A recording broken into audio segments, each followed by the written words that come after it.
La polarimétrie, c'est une méthode d'analyse optique basée sur la mesure du pouvoir rotatoire spécifique d'une substance en solution.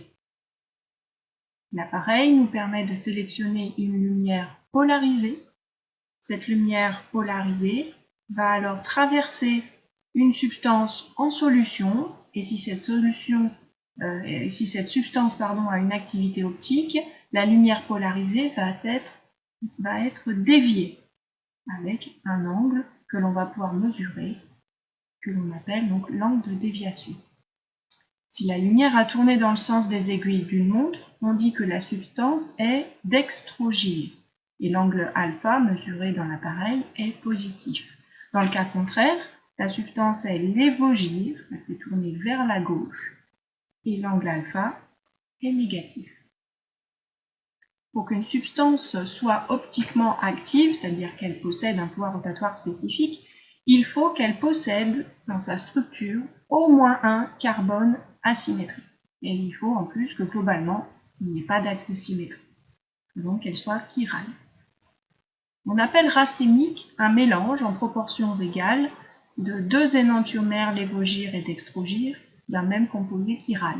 Le pouvoir rotatoire de ces deux composants va s'annuler, et donc le racémique ne fait pas dévier le plan de polarisation de la lumière. Il est donc optiquement inactif. Ça se compense et ça s'annule. La polarimétrie est basée sur la loi de Biot, de Biot, qui dit que alpha est égal à alpha 0 fois d fois ρ. Dans cette expression, alpha est l'angle de déviation que l'on a mesuré donc avec l'appareil en degrés. D, c'est la longueur du tube polarimétrique, en général c'est 2 décimètres.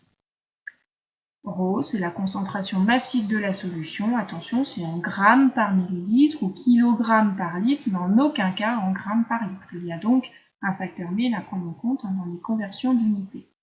Et enfin, alpha 0, donc le pouvoir rotatoire spécifique de la substance dont on a mesuré l'activité optique, se définit donc à une température donnée, pour une longueur d'onde donnée, et s'exprime en degrés, pour avoir un angle de déviation en degrés, gramme moins 1 millilitre pour annuler les unités de la concentration massique, et décimètre moins 1 pour annuler les unités de la longueur du tube.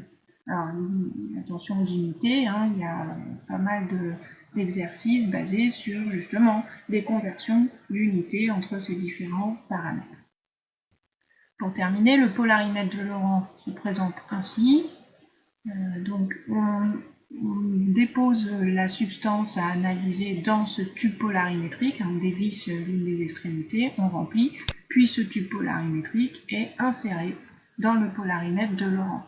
On met son œil ici et on mesure,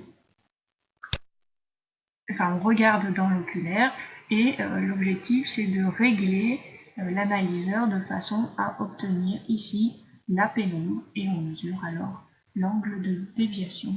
Vous verrez ça en TP de physique. Merci de votre attention.